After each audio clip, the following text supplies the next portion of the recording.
It has been a while since I last thought about the industrial elements in Star Citizen.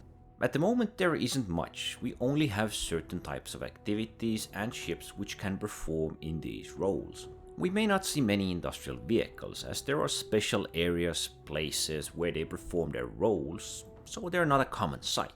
There are many options for them, of course, and oftentimes these activities can take place further away from most commonly visited locations, places like cities or major space stations. But what are industrial ships?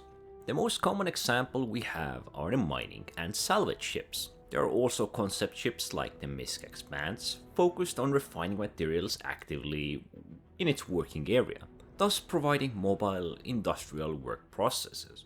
We also have smaller handheld tools and ground mining vehicles which can be used to gather certain resources. These vehicles have their focus on a bit smaller nodes and they are easier to obtain than a fully fledged ship. As for hand tools, these are probably the slowest mining processes, limited only to some resources, because you can only gather as much as you can carry. All of this mining and salvage of course require transport and storage. Fortunately, salvage ships have some cargo space, plus additional storage for materials yet to be turned or put into boxes. Same however cannot be said about all the ships and mining ships as well. So performing these roles in a bigger scale would require transport options as well. Because these smaller single-person mining or salvage ships, the MISC Prospector or the Drake Vulture, both only have limited amount of storage and cargo. And if you still have a lot of salvage or raw materials remaining in the area, without any transport options, so it is clear that the deliveries will need to be made once the storage is full, as there is no other option. Same may not apply to the very large industrial ships like the Reclaimer, which is salvage-focused capital ship, or the Argo Mole, which is a large to medium mining ship. They do require a crew for optimal use and have enough storage to cover themselves rather well, but they are also rather expensive ships. If you don't plan to use them that often or have hard time getting a crew, well, it might not be worth it. Plus, with randos, there will always be the trust issue when all of you have put in a lot of work, and why not just take it? It can even be rewarding to organize yourself with a ship like the Vulture. You have one person managing and salvaging it, you have another person with a transport ship, and to an extent you can optimize it with having a salvage ship in an area rich with shipwrecks and other plates which could be salvaged, while selling and transport is managed by the other player.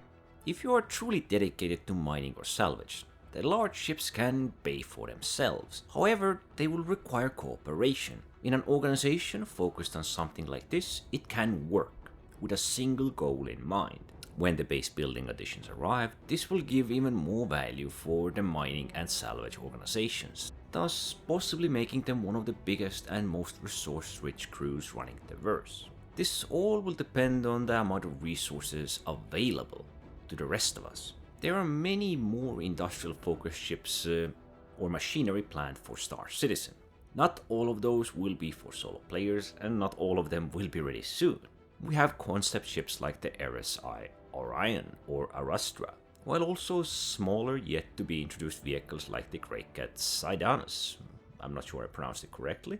Even the base building plans for mining bases and refining stations to make this process local and even more passive, just providing power so the machinery can extract and refine. And I do think these industrial, simple work vehicles will end up being the core for many rich and powerful organizations, while there will also be some who end up doing simple content or other type of content which could be PvE or PvP oriented, making money that way. Instead of gathering and refining resources, the players and organizations will pool their money together to get as far as these industrial crews, giving birth to some real trade in the game. In a way, creating an industrialization in Star Citizen. I do hope that base building will be a good addition to the game, but there is so much we don't know about it, and having too many easy to get resources required for most items will have their effect as well. Hopefully it will be well balanced, and the way that the industry arcs out will have its own perks.